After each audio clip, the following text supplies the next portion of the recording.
Hello guys, welcome to a new video. Something strange happened today. I found this in my house. Just sitting on a table. I wonder what it does. Well, it seems like it does nothing. Oh, hi Jeremiah. If you guys don't know, this is Jeremiah Godoy. YouTube, not veteran, more like amateur. YouTube amateur, and my best friend. I am an amateur. Yeah. Yes. Yeah. So we recently released another video where we talked about Cuphead. Cuphead bosses ranked worst to best from our opinion. And so then we decided to try to make another video, and we were like, hey, okay, so what video should we make? And Jeremiah came up with the idea, well, we both really like Cuphead, and we also like Undertale. So why not make a video about Undertale? The original gist of the video was going to be, we're going to do basically the same thing, rank the bosses worst to best, our opinion, but then we decided, hey, let's spice it up a little. Mix this, there, and poison half the audience. Yeah, so anyways, now we're trying Undertale bosses ranked easiest to difficult in our opinion. Remember, this is our opinion. You guys might have radically different opinions, but this is just our opinion. All right. So anyways, let's get started. Take it away, Jeremiah.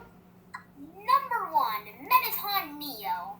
Mettaton Neo is a one-hit boss. If you decide that you want to see what Mettaton Neo's attacks are, you're going to be in for a treat, because his attacks are extremely hard to avoid if you decide to fight him without killing him really fast, obviously. Yeah. Number 2, Toriel. Also, fun fact about the making of this video, we tried this 2 other times.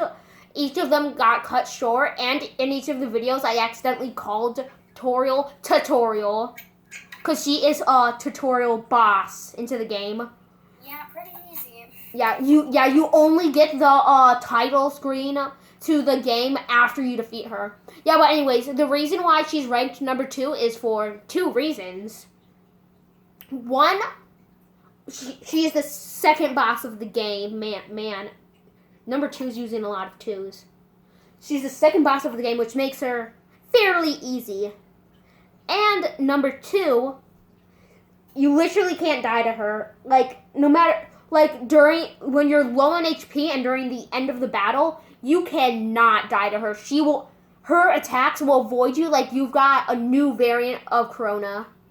Yeah, so anyways, these factors made us put her in number 2. Number 3 is Narstabluke, the first boss in the game.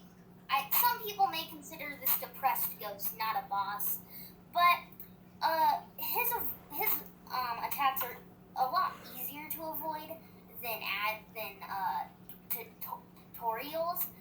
But since you can still die to him if you're really bad at Undertale, we decided to put him at number 3.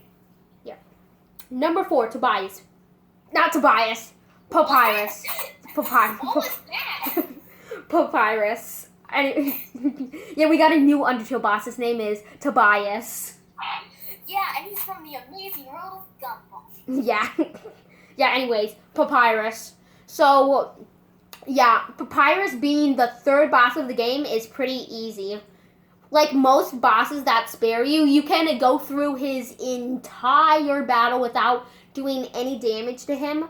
And then just at the end, when he spares you, you can just absolutely one-shot him. Yeah, so fairly easy. Yep. Number 5, Mad Dummy. This is when the game starts and try and kill you. So, you cannot attack Mad Dummy like most bosses. You have to use his own attacks against him, which can be hard sometimes, but it's generally pretty easy. Alright, Number 6, Undyne. So Undyne is a neutral boss. She's an early boss in the game, but she's pretty hard. And the longer you take, the faster and harder her attacks become. But there are other bosses which are more stronger than her. So we put her in a neutral area. Number 6. Number 7 is Muffet. Muffet is harder than Undying, but still pretty easy. She will turn your heart purple, and you can only go on the webs. That can be pretty hard to dodge sometimes. But there is something you can do to make this boss much easier. In the beginning of the game, if you buy something from either a big web or the little web, it doesn't matter. And if you use it in the battle, she will try and spare you. At that point, you can just kill her. Yeah. Number 8. Oh, wait, sorry.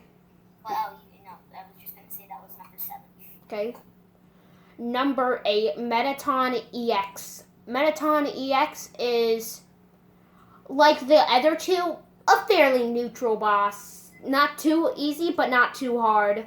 This battle can go two ways, just like the Muppet one. Either A, the sparing route, where you raise his ratings high enough and he decides to spare you, but runs out of power. Or the other way, you just straight up annihilate him. Just shotgun to the head, bam. Alright, that's number 8. Number 9 is Azrael. You may be like, wait, what? Why did you put Azrael so low? He's the final boss in Pacifist. At first, he can be a handful. But eventually, the more times you die, the farther you get and the easier the boss is, until you eventually defeat him. Number 10, Asgore. So, Asgore is a pretty difficult boss. He's not the final boss, but he is the second to final boss. He's pretty hard to defeat. The only reason he's in number 10 and not 11, 12, or 13 is because the other bosses are just stronger than him. It's not because he's bad or anything, or weak.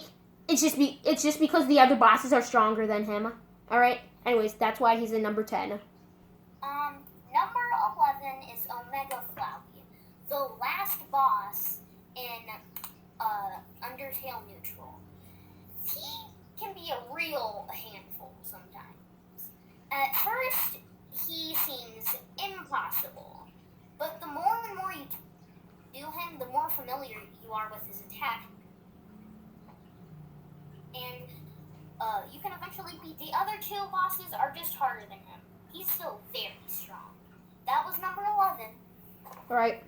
Number 12, and the second to last boss in this ranking, is Undyne the Undying. How do I describe this? If you've seen my Cuphead video, you would know how I described Dr. Cal and his robot.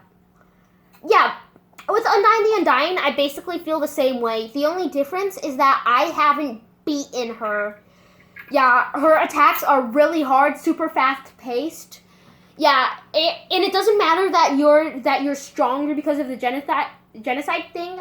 It's gonna take you a few tries just to memorize her attacks. Then you have to be able to dodge them. She's just really hard. The only reason she isn't number 13 is because this last boss is just mind exploding. Only the most skilled players are able to pass him. So, I have beaten Undyne the Undying. And she was hard. Very hard. But this next one, she's nothing compared to it. Most of you probably know who it is, but it's Sans. If you go genocide and kill everything, you will go against Undyne the Undying, like Kayla said. But if you beat Undyne the Undying, you get to Sans. Sans will not hesitate to murder you over and over and over and over again. I have tried to beat him for months in the past and still have not succeeded. That is why he is the hardest boss, hands down, in Undertale. Yeah. If you agree with our ranking, hit that like button. If you disagree, hit the subscribe. Yeah, hit the subscribe button. And if you want to share this with a friend, which I know you will, cause psychic brain powers, I am very smart. Like 1 + 1 is 11. Then you can do both. Like and subscribe. Anyways, we'll catch you all in the next video. Have a great night.